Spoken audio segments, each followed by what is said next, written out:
Hello everyone, welcome to today's quantum spacetime seminar. We are very happy to welcome Sayantani Bhattacharyya from NISER, Bhubaneswar, and she would continue her discussion on entropy currents in higher derivative theories of gravity. Over to you, Sayantani. Okay.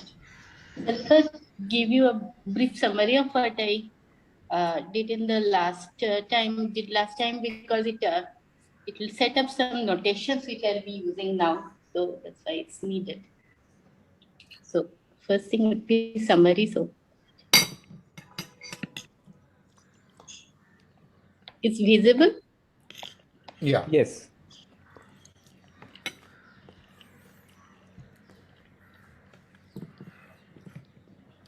The first thing is, it's not right here. So the dynamical BH type solution. This is the setup.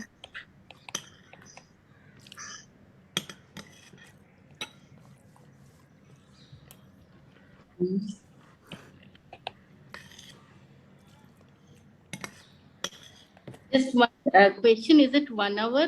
This time, is it 1 hour or less? Or... We can go longer than 1 hour. Don't worry about time. Okay. I have to leave at 1:15 if you will permit, Sayantani, but that's the only cutoff from at least my side. Well, Pushkal did that. Actually, I have a cutoff at 12:30 because my babysitter will got to go by. Okay.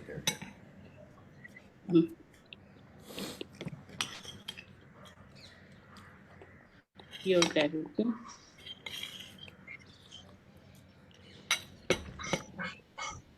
So by BH, what we just use is that a dynamical horizon, which is a null hypersurface. Horizon, which is a null hypersurface.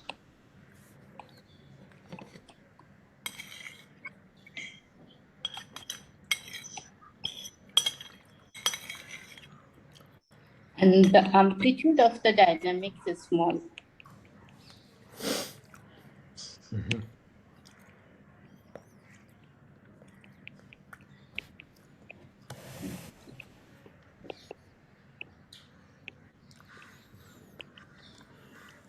Small.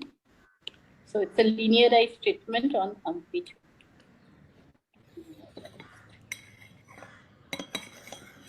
In amplitude.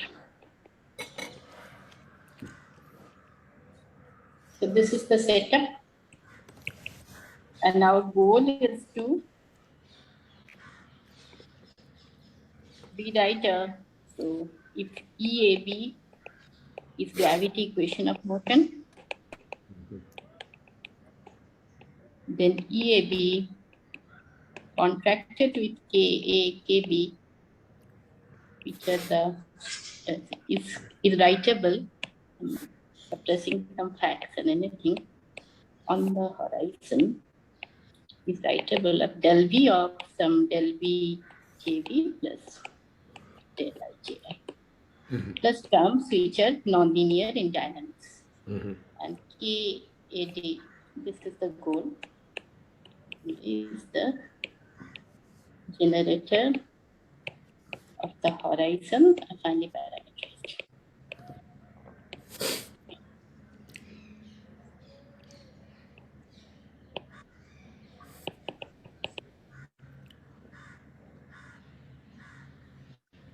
And see whatever. So this is the main goal, and what we did in the last time is that choice of coordinates. We made a choice of coordinates, and in which the metric looked like this.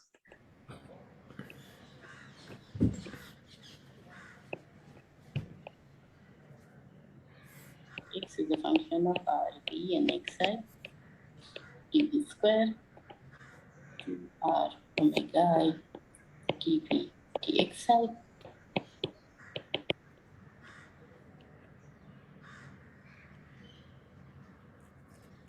And del v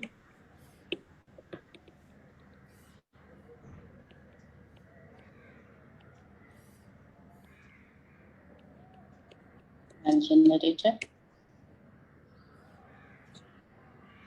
and del I spatial coordinates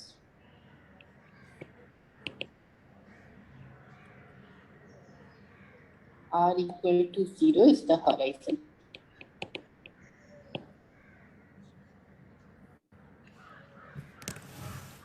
Sorry, Sayantani, can I just ask you We one have chosen thing? a very particular kind of. Yeah. Yes. So, sorry, although of course, you went over all this very carefully last time. I mean, the only thing about this choice of coordinates, just to again once ask you, is it's sort of standard ingoing Eddington-Finkelstein that you all use also for fluid mechanics, except this fact that V is affinely parameterized, right? That, I mean, Yes, yes. and that you had emphasized can be done, right? You can go to infalling Eddington-Finkelstein and choose V to be affinely. Huh? Affinely parameterized, Okay, yes. And fine. scale V accordingly, the way it should be, so that it is Okay, affinely yeah, parameterized. looks right. Yeah, yeah. Okay, thank you. Now the stationarity. So what is the station? So we are dealing with dynamics, which is a small fluctuation around some stationary black hole. So we need to know what is the stationary black hole here in this coordinates, like how does it look? So Sorry, Shantri. yes. Maybe again you said it last time, but V goes to V plus function of xi is a coordinate change you can still do maintaining all It doesn't fix it completely. We still can do the following coordinate change. P going to some P of xi, Q1 of xi times V, some Q of xi, something like that. So this is still allowed. Oh, I'm sorry. No, sorry, can I ask? Sorry. This is, sorry, may I ask? I'm sorry, sir. Yes, yes. Yeah, sorry, may I ask? I mean, if you did that Yes, in sir. general, the resulting V would not be affinely parameterizing null geodesics, no? Sorry, it got cut in between. In Hello? general, there is nothing. Hello, yes. I mean, just to Hello. ask you, if you did V going to P, sorry, can you hear me? Now I can. No, I was just asking you and Shiraz, I mean, in general, if you did V going to P, V plus Q, then the resulting V will no longer finely parameterize null geodesics. Am I right? it Will will not because be. it's linear in V. Yeah, it's linear. It's linear, and the Huh? P has to be function of P. If P is function of xi and Q is function of xi, then it will still be. It will be H. It's geodesic by geodesic something. So Along every geodesic, you are just scaling the V by a constant and shifting the origin of that V coordinate along every geodesic. So it will remain, geodesic will remain a geodesic still. Oh, I see. I understand. Okay, sorry, excuse me. But if I do this, then I have to redefine my R coordinate again to come back to this gauge. So that will be a complicated change of coordinate transformations everywhere. Okay, you're right. Sorry, sir. So when x is a function of RT, sorry, Shantri, but the physical point I wanted to make is that you're taking your horizon and slicing it into surfaces of constant V, and that slicing is ambiguous. The slicing is ambiguous, and the answer we get so far at least is not invariant under this slicing. Yeah, so that is a future direction in some sense. So yeah, that's really what I was wanting to get at. Yeah, okay, thank you. Okay. If x is Rv, xi, and omega is also a function of Rv, xi, and if all of this is a function of Rv, xi, then just Rv, xi, then the following coordinate transformation is an isometry.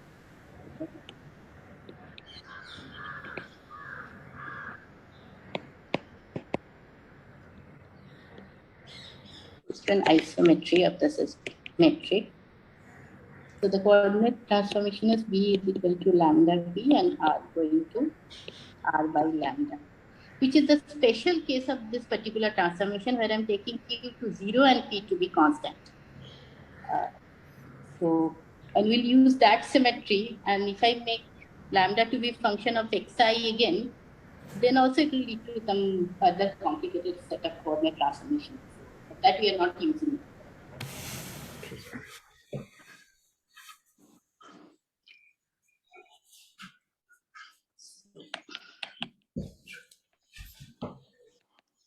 Sorry. Yes. One more thing. In the Einstein case, the entropy d minus 2 form was independent of the choice of slice. Yes. So, okay, so this is a new element here. Okay, thank you. This is an important new element here, I think.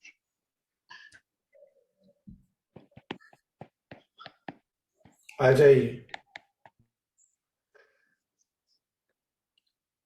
Hello. Yeah, we can hear you. Okay. Generator of this transformation, xi mu del mu, or I'll write it as xi.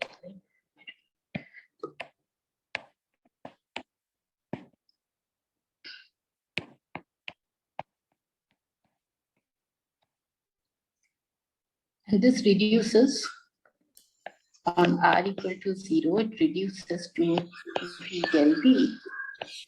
Psi del v goes to v del v, and which is the generator. So this implies I have a killing horizon. Because the horizon generator can be extended to the killing vector.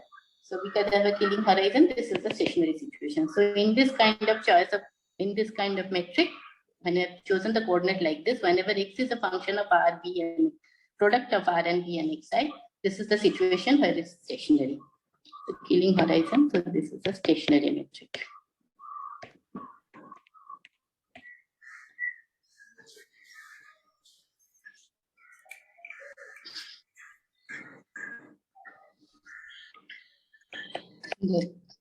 This is T, this is Ethan.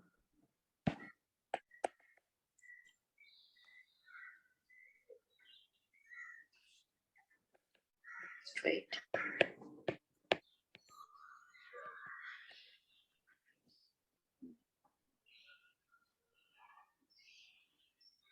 So under this above transformation,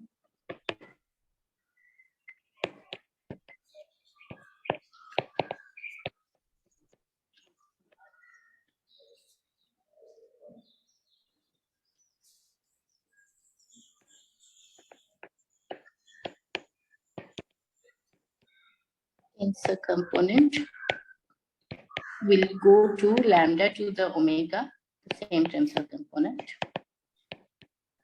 It's just like a coordinate transformation rule applied to it at an appropriately scaled position.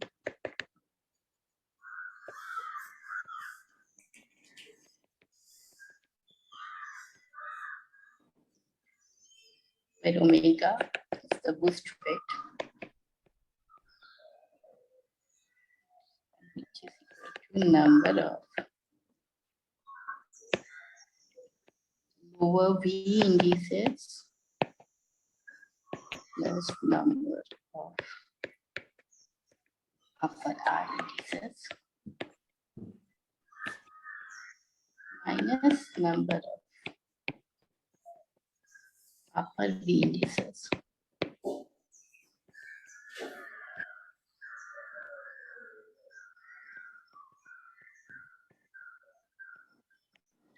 Since this xi vector only have V and R, it will affect only in V and R, and nothing else.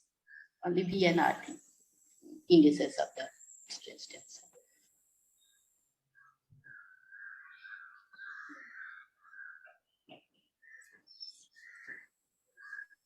Straight and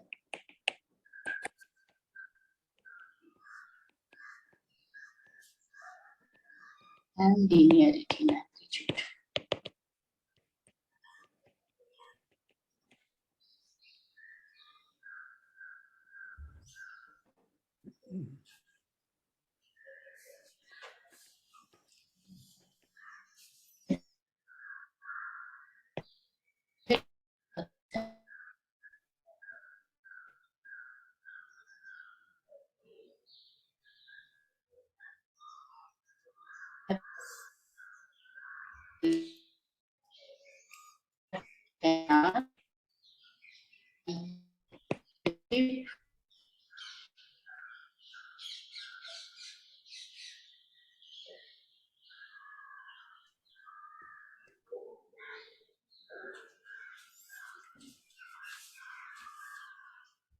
Is there a network problem at my end or Shantani's end?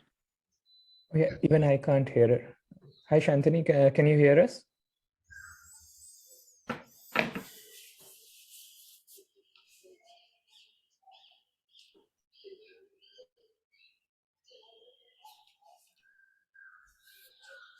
So there's a network issue at her end. I think she'll try to join again.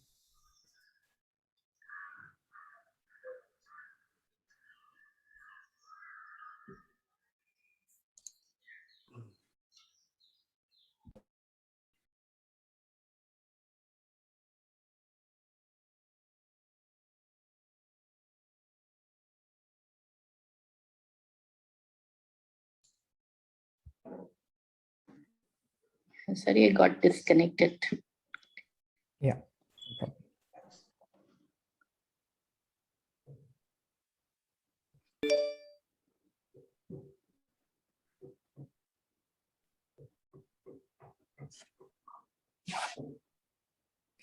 Yeah, so it would be good if you can repeat this part because we couldn't hear you. So this boost to it up to this much. Yeah, till that much we could hear.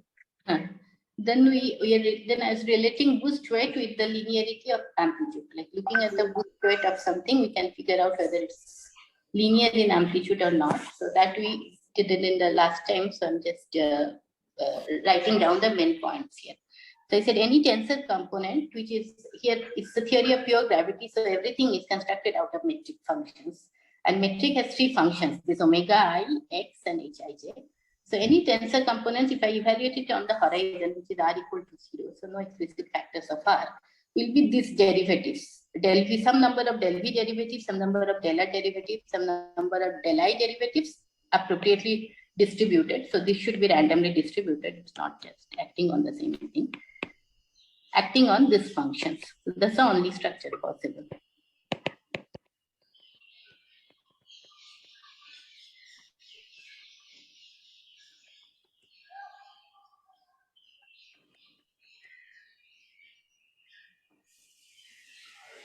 Now on the horizon, del V and del R are the only objects. In the structures, all x, omega I, hij are chosen in such a way that they do not scale under this boost transformation. So del V and del R, these two are the only objects that have non-zero boost to it, that has omega not equal to 0, and omega of del V is +1, omega of, in our convention, del R is -1. So in any such tensor component, once evaluated on the horizon, the total omega, so omega of the tensor component is equal to NV, number of del V derivative minus number of del R derivative.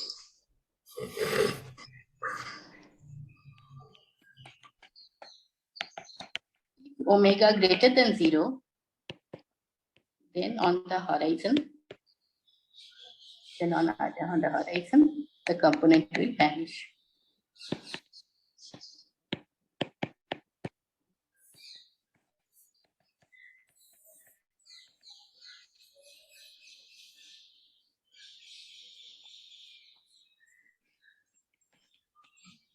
So any structure, this type of structure, this structure,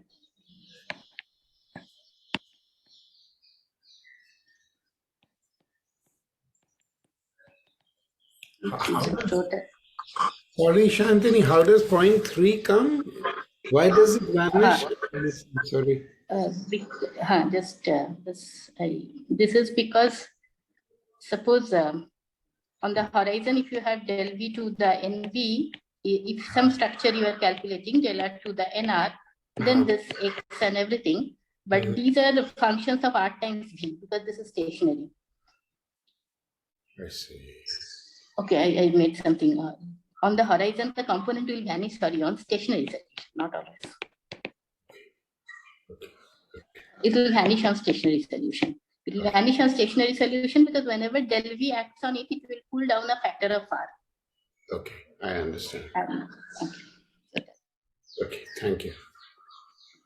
So that's why the NV minus NR is a measure of, NV minus NR is the boost rate, this thing, and this is a measure of departure from stationarity. Any structure, so non-zero omega, I should write this thing, non-zero omega is a measure of departure from stationarity. Non-zero, positive, I should say, not non-zero, positive omega. Omega greater than 0 indicates departure from stationarity. Departure from stationarity.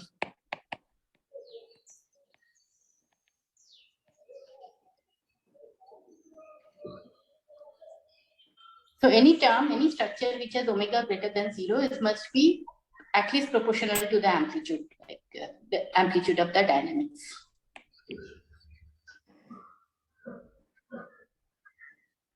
Then, if any structure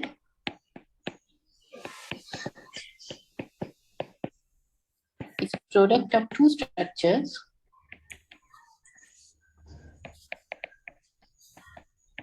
two or more than one,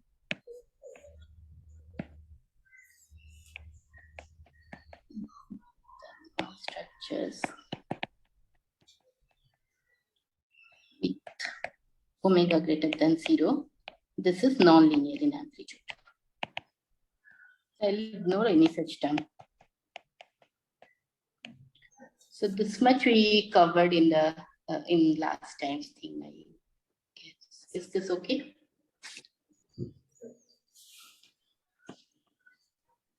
Yes. So now so our goal is to show this thing, this EVV has this particular structure using this particular thing. This is the structure. This EKKB eventually becomes EVV, but there is a background of it. It's a paper by Aaron Wall, who did almost the same thing using the similar kind of analysis and almost proved the result barring a single term which we explored and got the current. So I'll review this Aaron Wall's thing in the next part of it.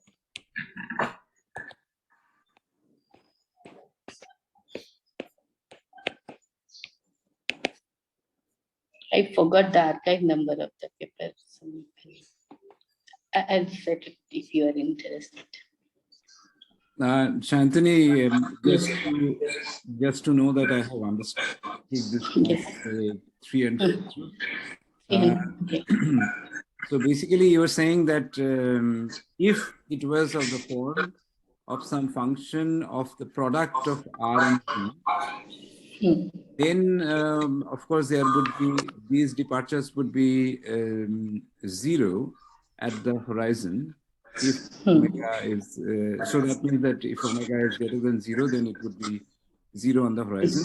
So the fact that it is non-zero on the horizon means that and omega is greater than 0 means that it is not of the form of a product of R and V. And therefore not stationary. Therefore not stationary. Okay. And if there are two terms in the structure, like I have written it in this form, del V to the del R and R this way. And in this structure, if there are two such factors, in the full structure, there are two factors, each having omega greater than 0, then both of them are away from stationarity. So the whole thing must be nonlinear in the amplitude of the. So we are linear in our analysis. So all those product kind of terms where each factor is omega greater than 0, we'll ignore. Yes.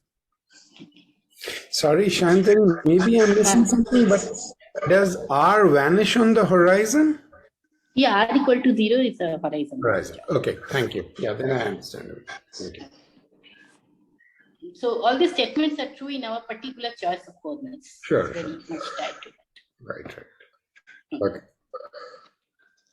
So now what this Aaron Wall's paper has done. So what he has shown is EVV. EVV is the component that we also would like to look at, is of this form. Del V square of something, some structure, plus a term which is of the form A So let me write it like this: del V square of a structure which could be written as k tilde of minus k a of k plus a structure which is of the form a tilde of 0, or let me write it as b tilde of 0 del V square a tilde 0 a of 0. When the subscript denote the boost rate of the object. Denotes boost rate. And here k is not equal to k is greater than 0. And there could be a sum over k, all k which is greater than 0. It's not a single term. K greater than 0. So this is the structure that he could show. And after this, relating this EVV component to the entropy production and so on, he could say, so this is the first thing that he has shown. Then he could show that, he could argue that this a tilde minus k ak is the JKM ambiguity part of the world entropy.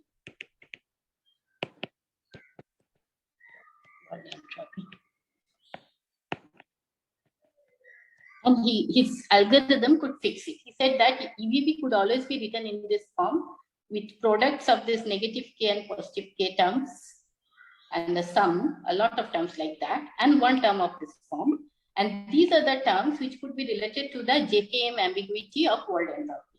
And JKM ambiguities are the terms which are there in world entropy, but they will vanish in equilibrium. So just looking at stationary black hole, you cannot fix these ambiguities. So you could add it to the world entropy, and that will not affect the first law if we are determining first law looking at stationary solutions at the two ends of the dynamics. So this is, yes. Sorry, Shanti. Is this a result of some order in boost rate, or is it exact? If this result is, sorry, some order in boost weight? No, this after non-linear terms. Non-linear means what? Means higher order. Higher order in this product of higher order in amplitude of the dynamics. At linearized EVV at r equal to 0 could be written like this. Yeah. So that means non-linear in terms each of which has omega greater than 0. Non-linear terms are the terms which has two terms, each of which has omega greater than 0. Okay, and here, sorry, I thought you said at some point that you were going to deal, this is probably very stupid, but you were going to deal only with weight terms of omega equals 1. But it looked to me like your terms here have omega equals 2. But omega equals to 1, omega equals to 2s are allowed. Omega equal to any number is allowed, right? There are two kinds of terms. I see. So what is not allowed is product of such. I see. Now I understand. Product of two systems. Yeah. Because you're allowing fast time variation, but low amplitude. I am allowing fast time. Yes. It's not a slow derivative expansion. Yeah. Okay. Thank you. And why do you have only two derivatives in time? Why do I have only two derivatives in time? That he has argued. That I'm coming to right now. Why only del V square, you are saying? Yeah, because you're looking at a general higher derivative theory of gravity, right? But AK has higher derivatives. So AK has higher derivatives. AK is like del V to the K times something made of other things, xi's, and it has a del V to the K because that's the only thing that can give you a positive K weight on the horizon. Okay, thank you. And A minus K has a del R to the power K because that's the only thing that on the horizon can give negative boost rate. And the total thing has boost rate 0. So these are the terms. So whose boost rate is 0. So JKM ambiguity type of terms are terms with total W equal to 0, but product of two factors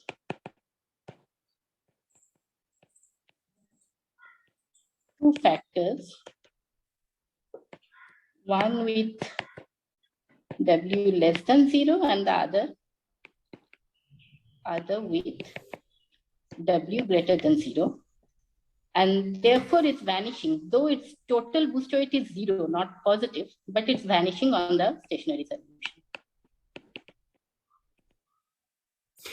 Can I ask one thing? I'm sorry, I'm not clear how you are counting factors. Sorry. Just can you explain once more? Sorry, what is a factor? Let me give you one example that might be helpful. Suppose you have some particular tensor component, and suppose a tensor component which is a T, V, B, R, R, and so on. Let's say this much, evaluated on the horizon, and it's made solely out of metric and nothing else.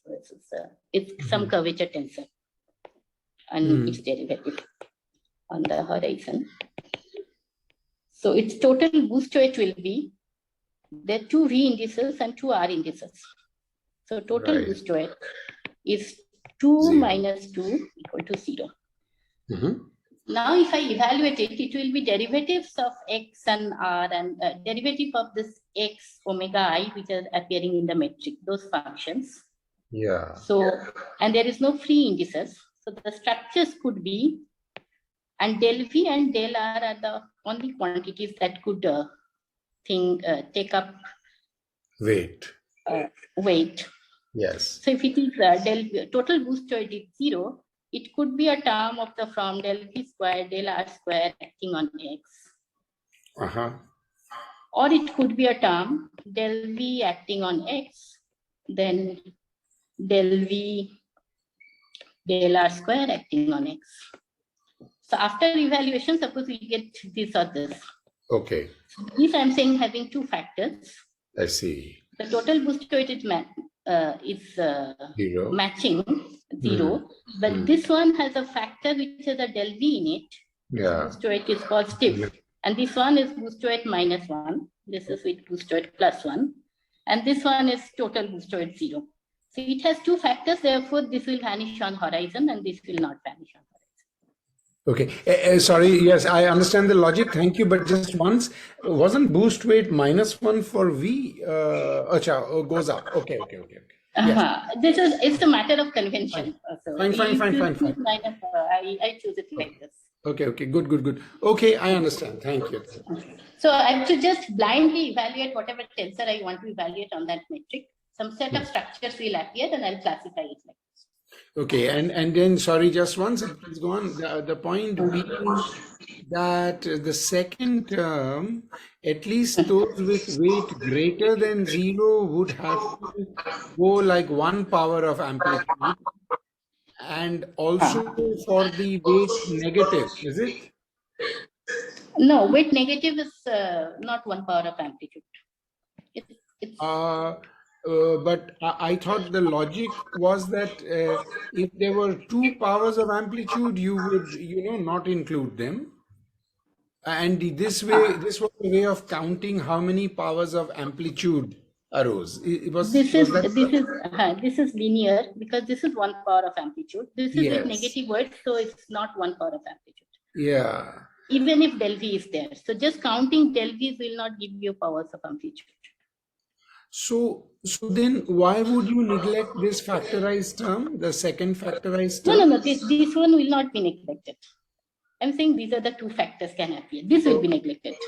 So I guess, yeah, okay. This one will be. Because, okay. This is 2 positive. So 2 positive weight things you need. Okay, fine. This one is non-vanishing in equilibrium and will not be neglected. This one is vanishing in equilibrium but linear in amplitude, therefore will not be neglected. This one is also vanishing in equilibrium but non-linear in amplitude. So I got it. Okay, thank you.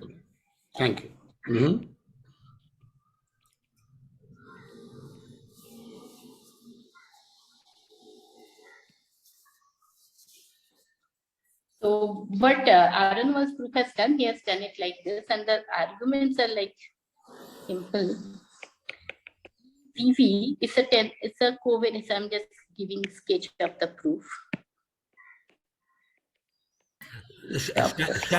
Shantanu, in the first term in equation 1, the dv squared term, this one. the term where a v derivative hits the guy with negative dimension, Yeah. that would then become two terms that would become higher order in amplitude. No, that will not, because it has del R derivatives in it. Okay. So it will not be higher order in amplitude. Okay, thank you. So all those terms has to be taken. So that manipulation, that everything in the end could be written like this. So, so the sketch of the proof is like this. What we did compared to Arnold, that this is the main thing that he has shown, and he left these terms saying that this will work out. What we did, we exclude this kind of terms, and we have shown that this terms gives the form of the current. See, that is the main part of our work.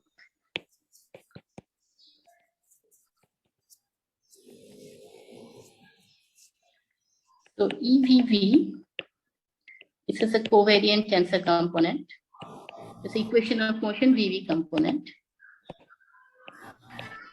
So the first term was the thing you're going to call del V of JV. And this one is the del V of JV. And the second term will be del V of del I of JI. The second term will have a JV piece and also a JI piece. Oh, I see. Okay, thank you. The structure will be like that. And yeah. And then Sayantani, sorry, just to now connect it to your beginning, the second term will give the divergence part, that current part.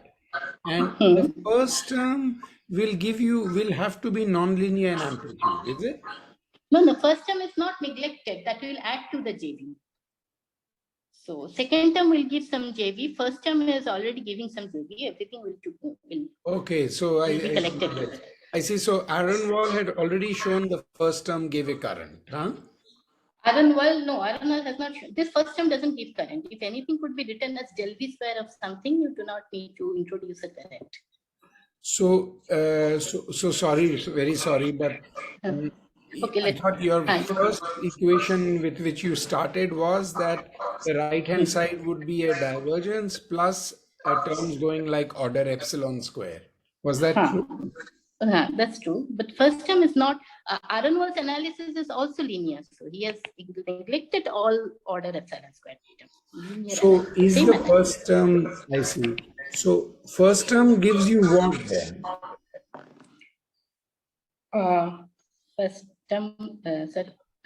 What does the first term give you then? Sorry, I'm confused. Let me just do this thing before going to the proof.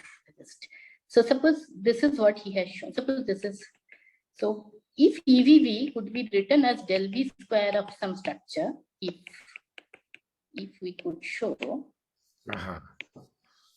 that this could be written like this, some structure, then we could write it as del V times del V of JV. Okay. And because of null energy condition, and so this thing is 0 or less than 0 if you are applying null energy condition, if you have some matter sector and so on.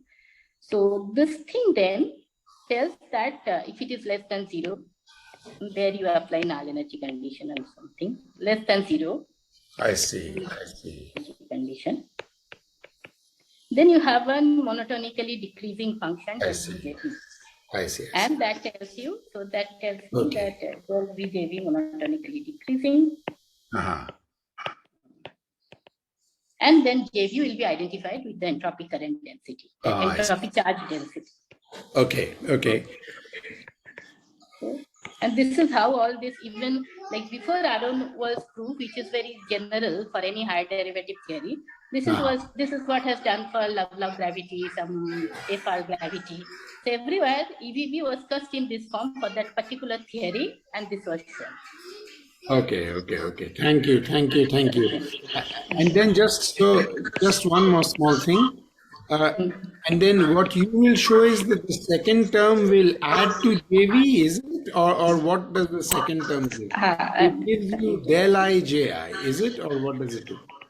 Just one. So what has Aronwall has shown that, so it seems if you look at this kind of proof, which was done for some of them, Arunwal was also an author, that this is done by Padmanabhan, and so all separate cases for separate higher derivative theory. Everywhere, this is what is needed, this particular structure. So then I think we'll try to prove that this structure is there using this boost weight analysis for any higher derivative theory. If you linearize it around the stationary solution, EBV is of this form. This is what he wanted to show. And then he has shown that this is of this form for all the terms that vanishes on the horizon. That's all the terms that vanishes on stationary horizon. Because all these terms will be vanishing on stationary horizon. It has a positive definite part. A positive boost weight part. So that much Arunwal could show. But this boost weight analysis does not show that. I'm very specific here in this sum that this is sum is over K positive. So there are always a factor in this del V square piece which is vanishing on stationary solution. So it is fixing all the pieces that are like JKM ambiguity, which will vanish on stationary solution. But this analysis is not giving the world entropy part, which is the main thing. So it's not giving the part in the JV which will not vanish on the stationary solution. So whatever Arunwal's analysis is reduces up to this point. And then in his paper, I think he argued that world entropy we know works. So therefore it must work. So let's not worry about the world entropy piece, fix the JKM ambiguity part. So that was the argument there. So what we tried to see, for specific cases, and in fact, all of this paper, that was a kind of argument. Like, let's not worry about this terms which will be there in this thing, world entropy equilibrium, because they anyway work, they satisfy first law. What corrections I should add to them so that second law is satisfied in a dynamical situation? That was the idea.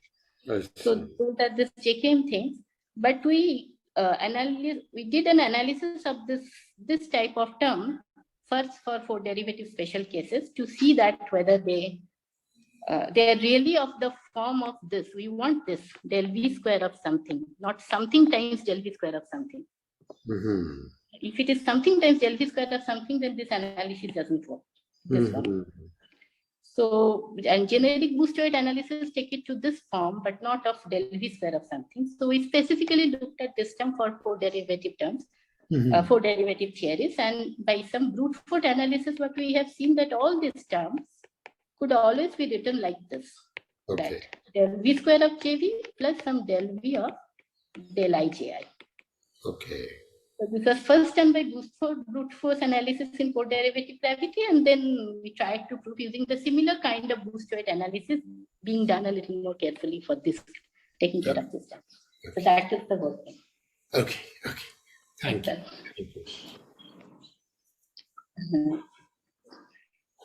Okay, so now the sketch of the proof.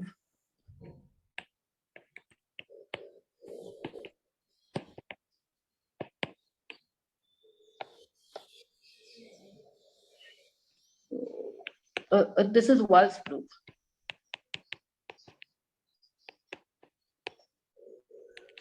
EBV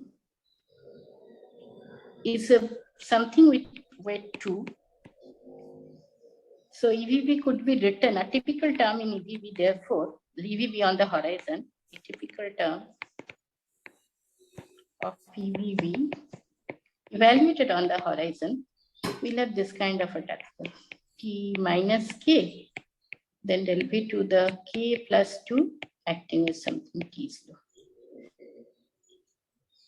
So there are K number of R derivative and K plus 2 number of 0 derivative. So this will be the general structure, linearized, evaluated on the horizon. All the del V should act on a single structure of 0 boost so that it is linear. No distribution of del V's. Is this okay? So, and these minus K's are the basically R derivatives, but they are distributed between different structures. R derivatives are not linearized. Now, if this is true,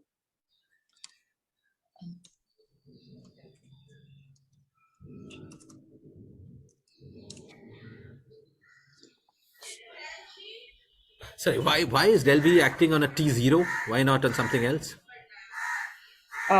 Something with boost rate 0. If it is some positive boost rate that I have already taken. So total boost should be +2.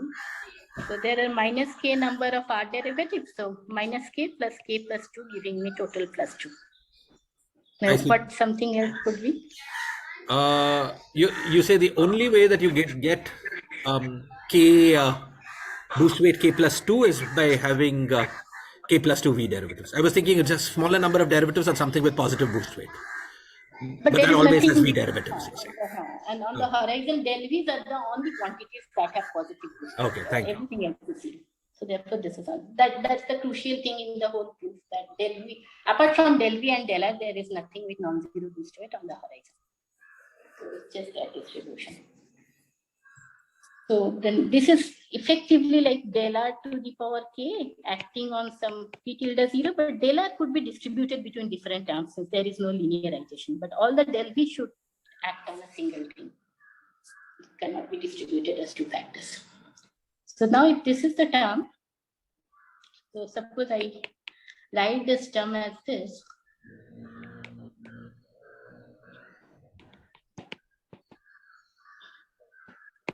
The minus k del pk plus 2t0. Then I can take the two derivatives. I'll first take one derivative out. The k plus 1 t0 minus t tilde minus k plus 1 to the plus 1 t0. So I've taken one derivative from here as a total derivative and subtracted the term which I'll get by del v acting on this thing. So now this one exactly of the same form, just k reduced by 1.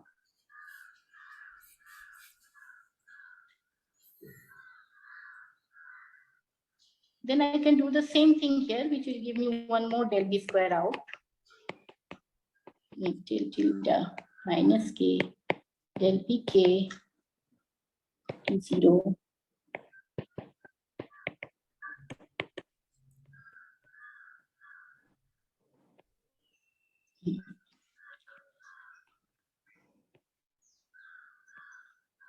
So this is overall del v out, then I'll take another del v here. So del v of t tilde minus k del v k t0 minus t tilde minus k plus 1 del v k t0 minus t tilde minus k plus 1 del v k plus 1 t0. So it's basically taking two derivatives out, which is one of the thing.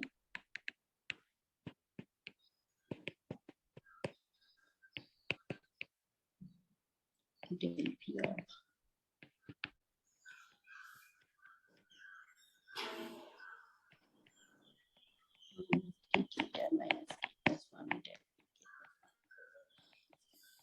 So this is the thing I keep doing. So it has to be repeated. So two del v's as taken as a total derivative, and the rest of the terms will be exactly of the same form as the initial term. So I can do it iteratively.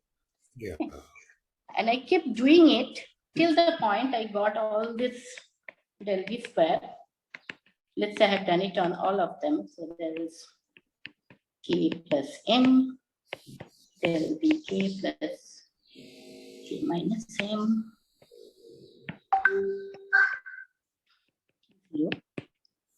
And m is going less than k, so up to k minus 1, so that it is always positive. Then finally, I'm left with a term which will be of this form, t tilde 0 del v square t0. Now this term, I cannot cast it right. Del v square of t tilde 0 t0, it's not possible.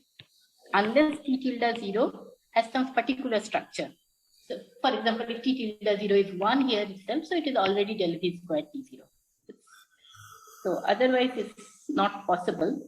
So this is what Aronwal has done. He has used the fact that it has to be two derivative extra here compared to this term, two del v derivative extra, and you can always take these two derivatives outside.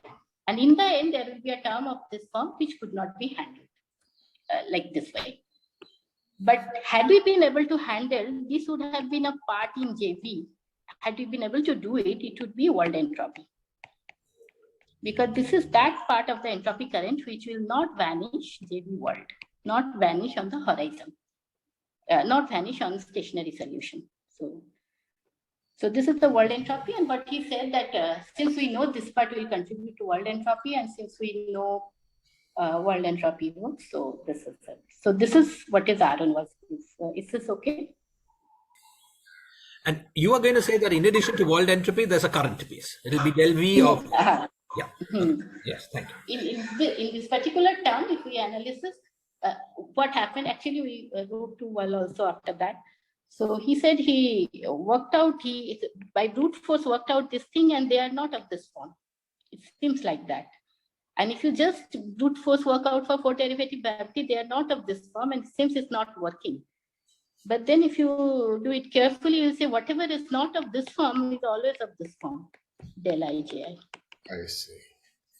So therefore, it's a total derivative. If you integrate it and calculate the total entropy, it doesn't affect something like that. So we first checked it in brute force, and then we did it for my proof. So now I'll just quickly sketch the proof we did for our case. So our goal, so is whether we could write the last term as desired.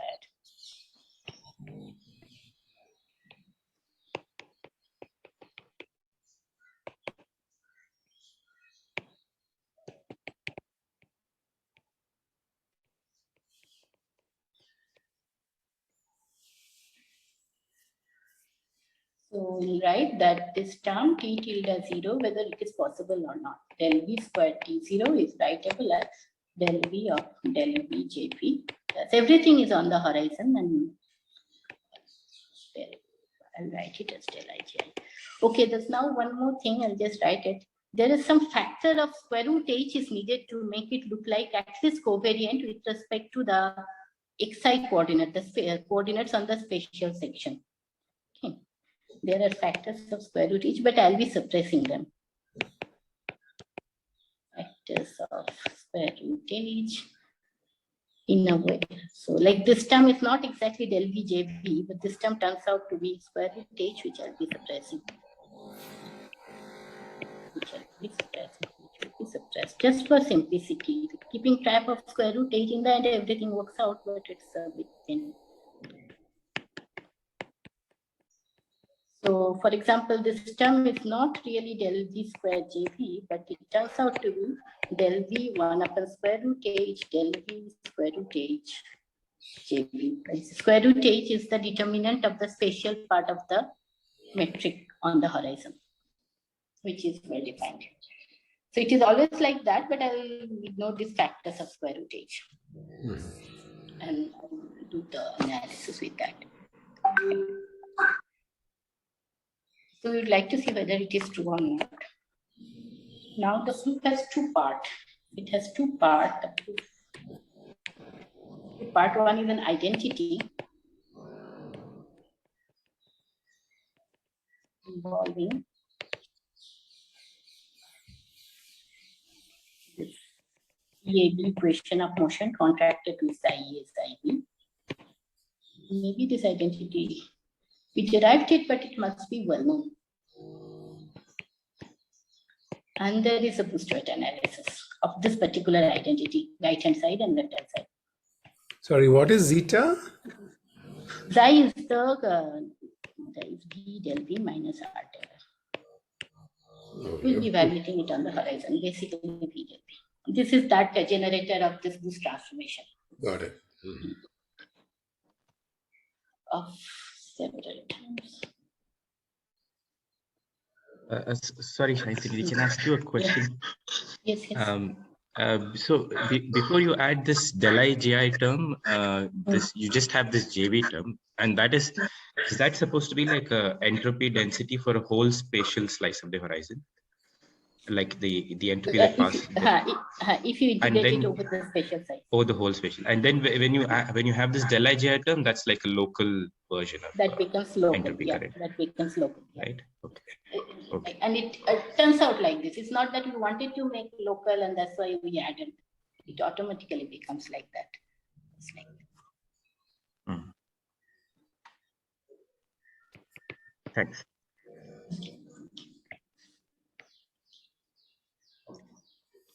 So the identity is this. I'll just write the identity. And if you think that it's well known, then I'll not go through the derivation of it.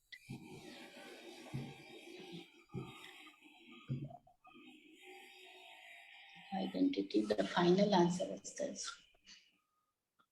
Okay, let me just write something to make the derivation. This is a variation of the gravity action. Gravity. It could be written as EAB delta GAB, the equation of motion, plus some, this is a derivative with respect to the full background metric. This is the total derivative term.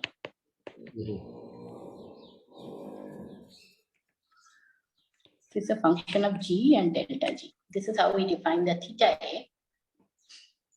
And then the identity is like this, that dA acting on theta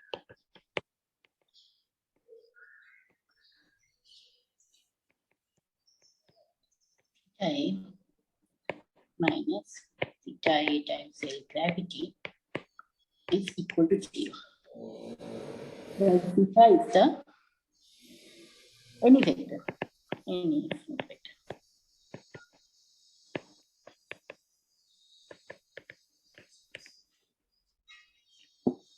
And because it is equal, so this is because it is equal to 0, we can locally write it like this.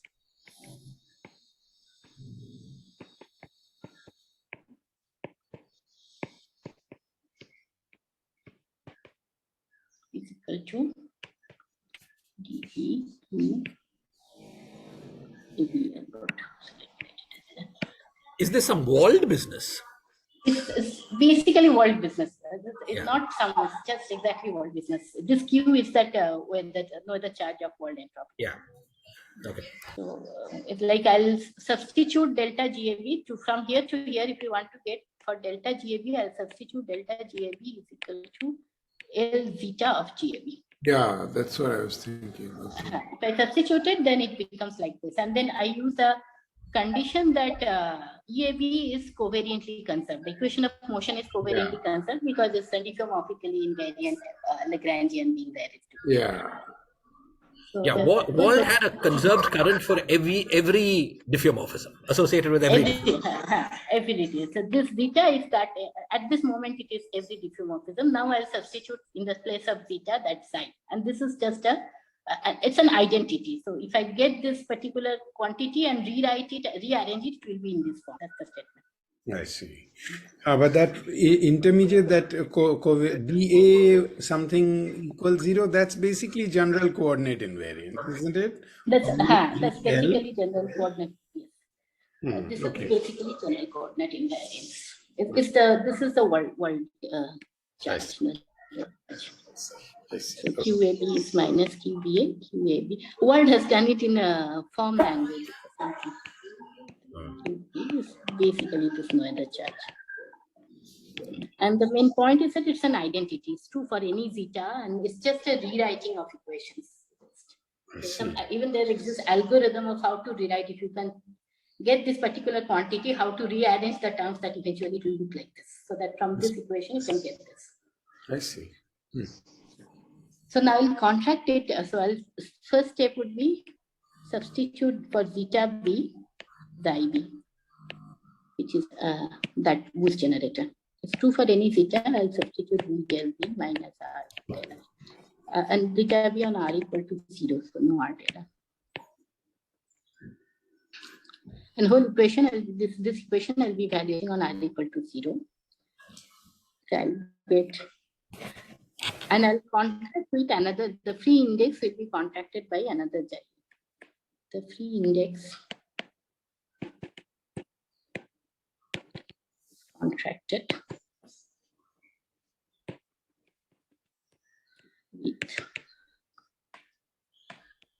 another side. Sorry, just to say, as you said before, the r coordinate, there's an ambiguity in what that r coordinate is, right? Because the r coordinate is conjugate to the slicings of your horizon. So you change the slicing, you change your r coordinate. Yes, yes. So you could do this for every one of them. Yes. I can do it for every one of them. Any kind of V choice, as long as it's Stefanin parameterized, and accordingly rest of the R's and everything are accordingly. Yeah, but there's no geometrical significance to the r. I mean, dv is a very nice geometrical object. Dr is nothing particularly nice. Except that it satisfies that dv dr equal to constant and all those things. Like whole analysis, like once V is given, kind of in according to my gate choice, R is fixed. No further ambiguity to my once V is, I see, once V is given, correct. Yes, yes. Because I've already fixed how R is shoot up from the horizon, with what angle with V and the rest of exactly. And you're choosing R so that its motion in R is orthogonal to motion in X. Motion is R is orthogonal to motion in X. But if you change what your X, what your lines of constant V are, then you'll have to change your R. Then I have to change my R. But given a V, it's fixed. Yeah, so this quantity R, it basically is determining your slicing of the horizon into equal time slices. Yes, yes. Okay, thank you. Only freedom in this whole coordinate choice, the only freedom is to change this V slicing. And also on a given V slicing, the coordinate transformation of all the Xi. These are the two freedoms. Yeah, so once you slice your horizon into slices, everything is unambiguous. But the slicing can be changed as you like. Right? Slicing can be changed and this proof is independent of that slicing. Like any kind of slicing will do. So that I think gives some more constraint on the currents itself. So I'll use one slicing, I'll get a current. Another slicing will give another current, but they are actually just slicing so much the same. So that is, I think, something to explore. Okay. I think I understood part of that exchange, but may I just clarify in case I'm confused? On the horizon, R vanishes, right? Am I right? Yes, Anthony? And so, in a sense, by changing V, you change where you are on the horizon. Is that right? I mean, different values of V are different slicings. Is that correct? Or? Different values of constant V. Like there are on the horizon, there are these V's. Now I'm slicing V to say that these are my constant V slices. Right. And on them I'm making this exercise. But if I scale my V along every V generator, the slicing will change. The constant V surfaces will change. And therefore, how the V is, R is the angle of R and V I am fixing. But if V is changing, R will also have to change because their shooting angle is fixed. Will change, right. Okay. So different constant V's are different slices of the horizon. Okay. Yes.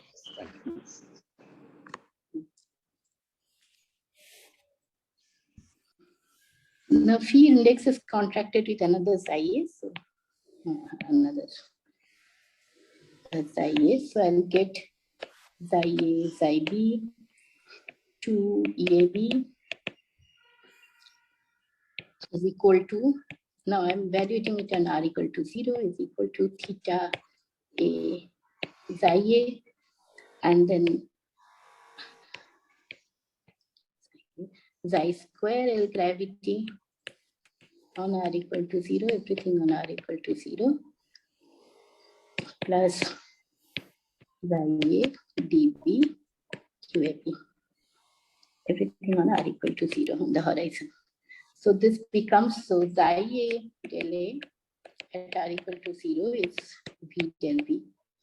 So this becomes 2V square EBV is equal to minus theta R, because lower psi A then will be R, because GVR component lower is 1 and GVV is 0 on the horizon. So it's just theta R equal to 0.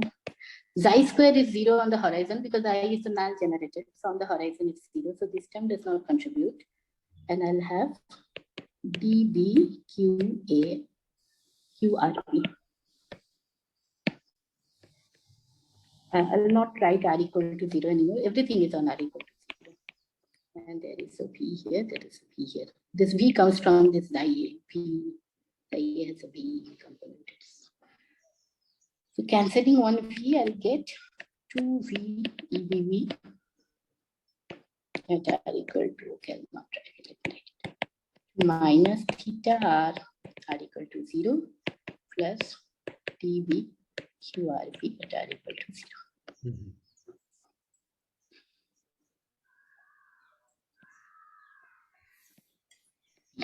V has everything. Now what I'll do, so this is the identity, this is the, or let me process it a little more. Theta R at equal to 0 plus, let me write, I'm suppressing factors of square root h.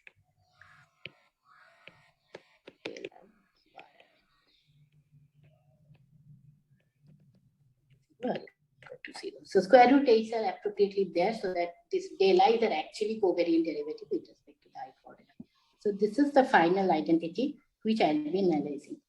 Then what we'll be doing, we'll have a, just looking at the Boost-Joyce analysis and general structure of theta r, we'll constrain the structure for theta r, QRV, basically using the Boost-Joyce kind of thing, and del ri, QRI. And that will be an identity, so therefore true for all V, and I'll match the coefficients of V to the 0 and V to the 1, and that will give us that thing, the identity, the thing that we want. So step B in the proof is that the Boost-Joyce analysis of all the terms.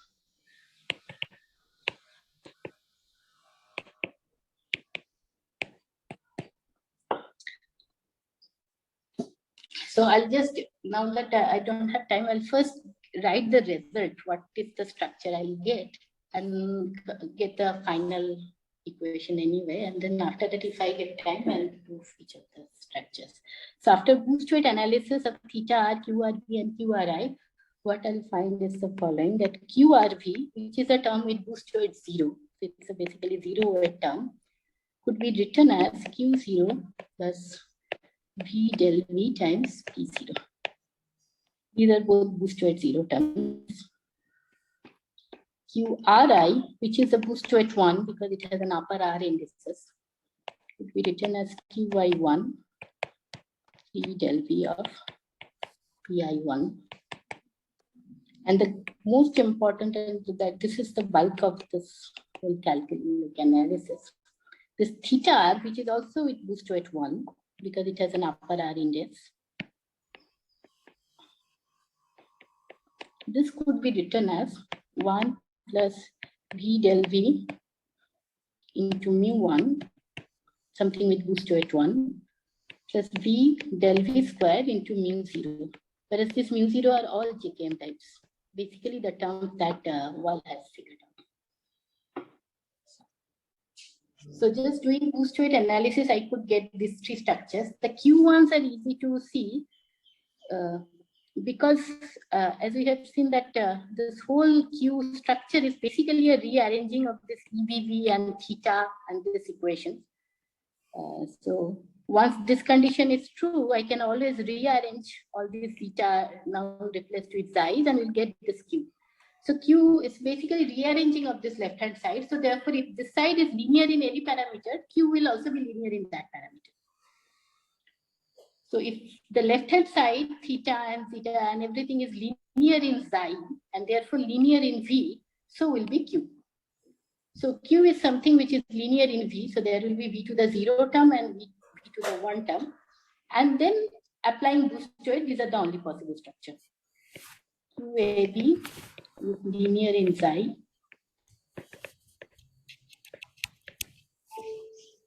Which implies linearity in V, linear in V. And then these are the only possible structure because xi is the only source of explicit V. Everything else is tensor component, so there is no explicit V anywhere. So it's just okay that Q will have the structure.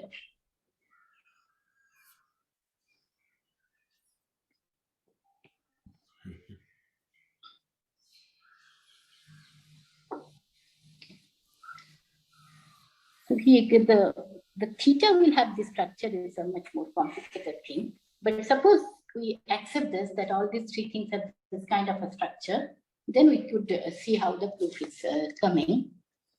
1 and 2 are easy to show. So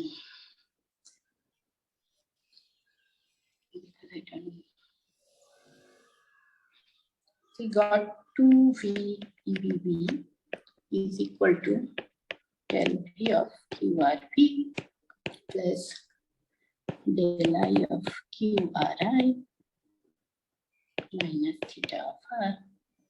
Then I'll just substitute it, del V of Q0 plus V del V times 0.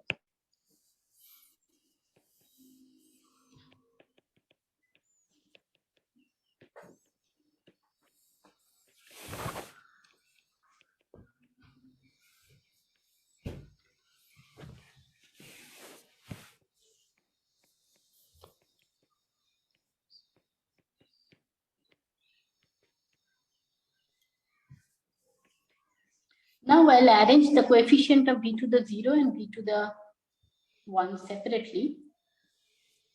So I'll get del V of Q0 coming from here, then del V acting on here, I'll give me del V of P0, del I of QI1 plus del V of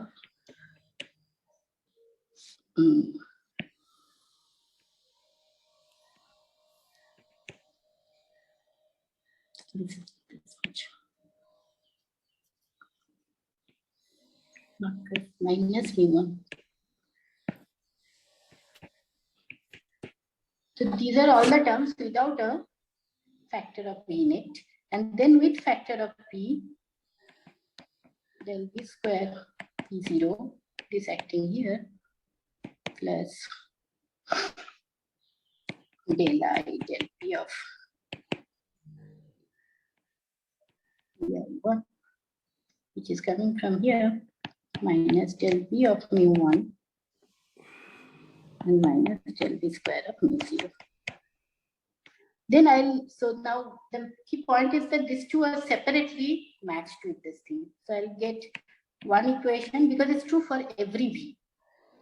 So therefore I'll get one equation which is like this, del V of P0 1 minus Q1 equal to 0.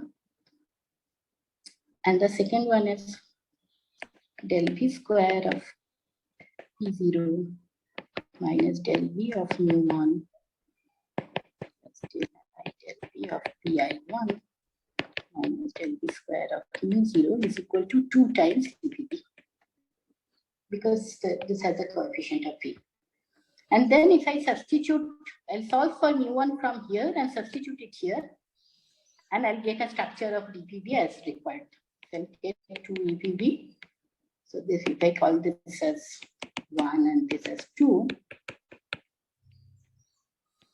so substituting 1 in 2,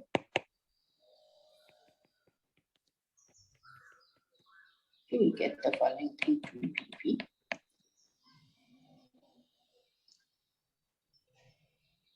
This equation is true for all P. Is the structure. This is the desired form.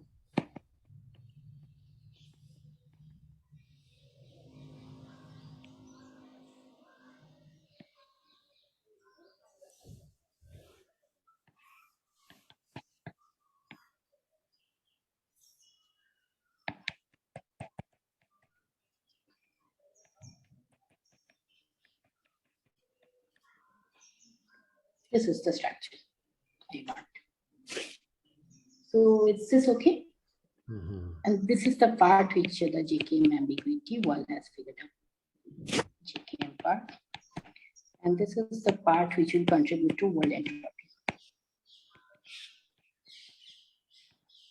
The standard world entropy. This if we use a world formula, this is the part that will come, and this is the current.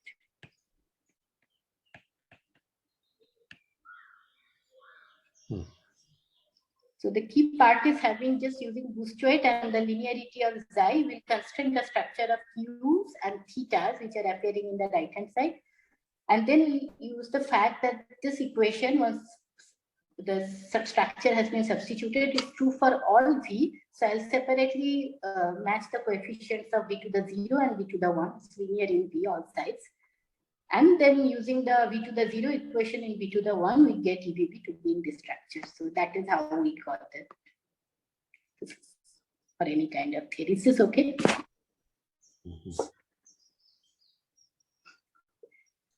So we don't have much physical insight into it, but this is how we got it.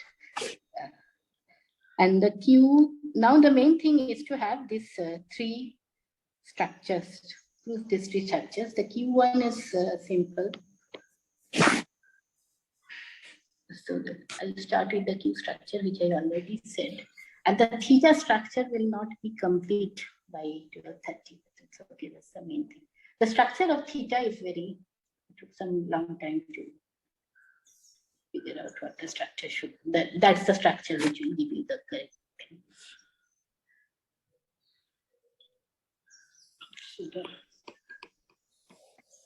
Is it going too fast now? Sorry, Sayantani, at some point I stopped following because BMC called and I had to take the call. But you should carry on. Okay. Structure of QAB.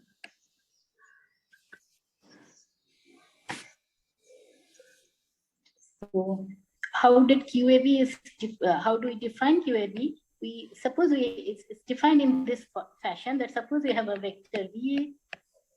Suppose we have a vector VA.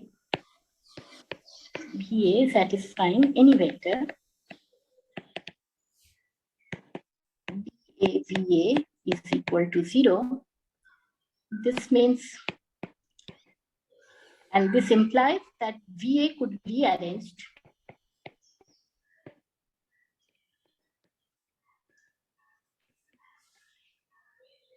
so that VA is writable as BB. In this case, let's not use Q. It's true for any vector WBA. So it's just a rearranging of VA. So if VA is linear in any parameter, VA is linear in anything, any parameter.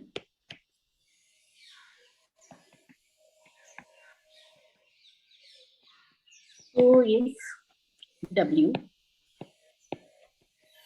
Sorry, Sayantani, this is something you showed, or that VA could be written like this, or it's a general fact? I don't know. It's a general. It's basically this divergence is 0, so it could be written as a derivative of curl kind of. It could be written as a curl. So I see. So this W has some antisymmetric structure, or yes. Oh, okay. Okay. I see. But the main point I want to say, the W is, this is just this D of something is 0, therefore it could be written D of okay. Okay.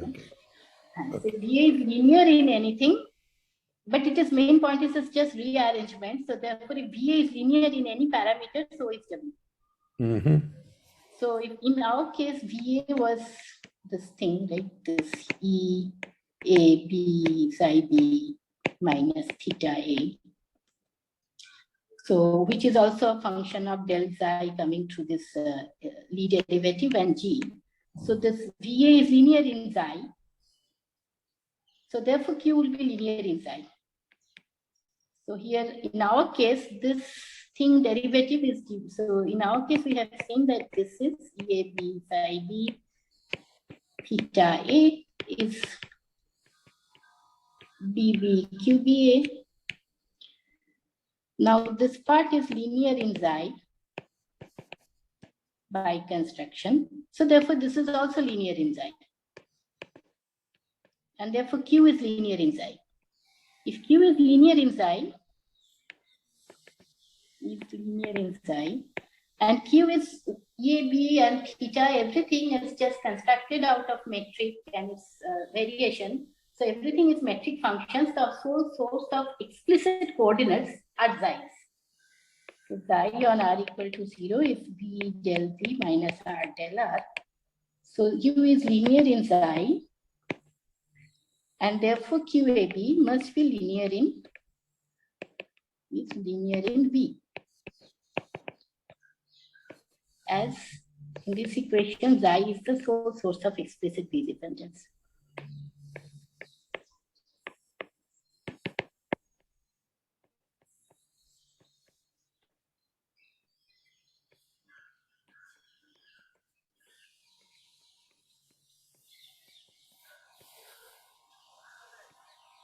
If Q is linear in V, QRV, it has boost towards 0 because it has an R coordinate, R index and also P index. So therefore, it must be something with boost towards 0, which is the V to the 0 term.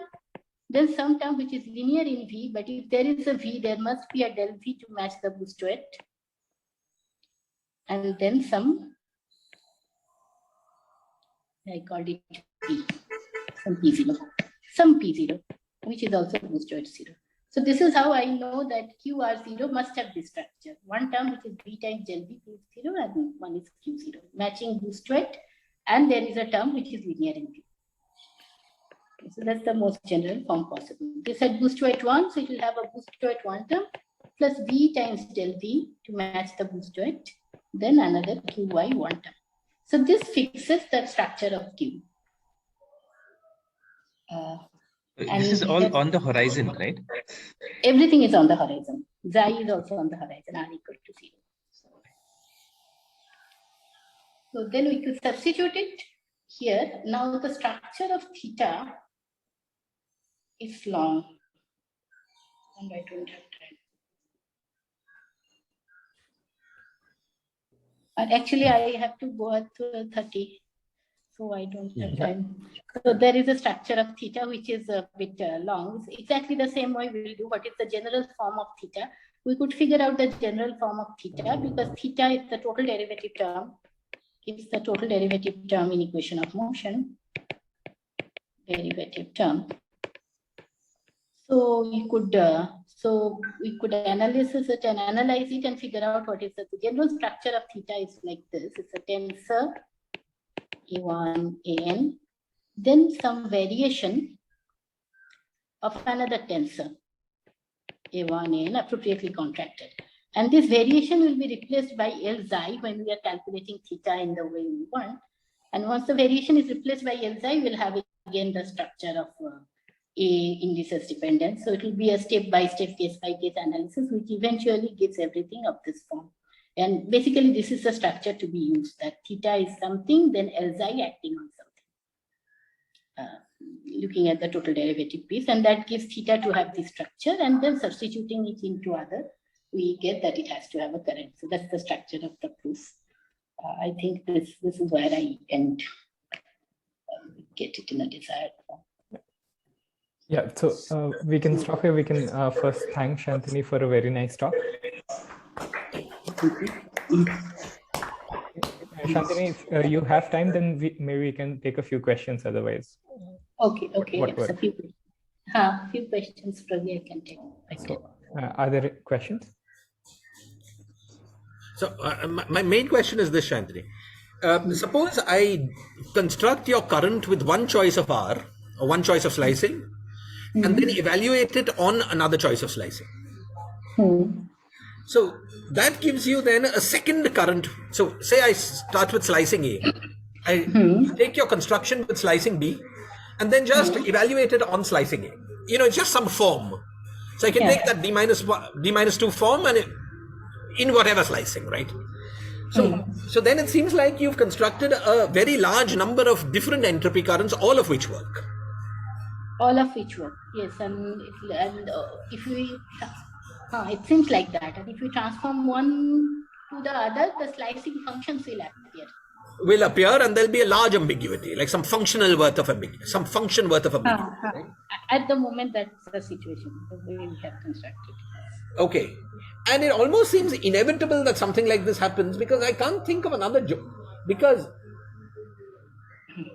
there's so little geometrical structure on a null horizon. Then what else, if your current was not in the in the null direction, in the generator direction, where else could it be? Could you think of another geometrical structure you could write down on the horizon, whether or not it's the right thing, that is just purely geometrical, built out of purely geometrical data on the horizon, that is pointing in any direction other than the null generator? I'm sorry, it's a vague question, but do you know what I mean? I was thinking that suppose intrinsic curvatures and so on. Extrinsic curvatures. Yeah. Extrinsic curvature, probably extrinsic curvature it does depend on, but that depends on slicing. No? Extrinsic curvature. But intrinsic curvatures, can they be new geometrical direction for? Intrinsic curvatures of a space of this of the metric of the horizon. Of the horizon spatial slices. Of the horizon spatial slice. I see. Intrinsic curvature, their derivatives. So but there once again you've specified a spatial slice, right? Yes, intrinsic curvature is also specified. So something that is just purely dependent on the null manifold, without this choice of slicing, looks a little difficult to get, right? Or not? So for two derivative gravity, you think the area is like that? The area is like that, and that's really beautiful because it looks like it depends on the spatial slicing, but it doesn't. But because two different slices differ by a null direction, so it doesn't affect the area. So I was wondering whether there were other quantities like this, and in particular other quantities like this that will not point along the null direction. You know, there's what you evaluate and which direction you evaluated it. Right, and the direction, there's a very natural direction, namely the direction of the generator. And I was wondering whether there was any, I mean, forgetting about whether it's correct or not, can you just write down any other form, D-1 form, D-2 form on the horizon that is purely geometrical, determined by geometrical data, and that is not the area form of the horizon? Just as that exercise, do you know if another such exists? I'm sorry for the vagueness of the question. No, I understood. I don't. We are also worried about this kind of dependence, which makes it very. It may not be a worry. It may be a feature. It may be something that is very interesting. I'm not saying it's a problem, but I was just trying to understand. Somehow it makes it feeling very something artificial. I don't know. Something depends on. Could it? Yeah, but there are two issues. First, there's this ambiguity. And the ambiguity maybe will be cut down when you go to high non-linear order, right? That's a possibility, right? That this is just linearized analysis. You go to non-linear order, you'll break the ambiguity, will start getting narrowed down. But what worries me more is that I can't think of even one object that is completely geometrical. That is more what worries me than the ambiguity. You're saying what the answer could be if you were told. Yeah, if you can just give me one example of something it could be. Forgetting about whether it's the right thing or not. But that is completely geometrical. It probably there's a good answer to this, but I can't see one. I was wondering if you had. I don't have, but there are many studies about null geometries and characteristics of them. Yes. Yes. So you're saying what are the characteristic properties of null surface, if I can? Yeah, so suppose we take A, null surface, B embedded in some other bigger spacetime. We've given this whole structure. Now I want to write down some geometrical D-2 form on the null surface that is purely dependent on the geometry, not some other artificial structure like slicing. Can you give me one other example other than the area form? That's the question. I'm sure it exists, but I just to have one to look at. I don't know. Okay, thank you. Are there other questions? Okay, if not, let's thank Sayantani again. And yeah.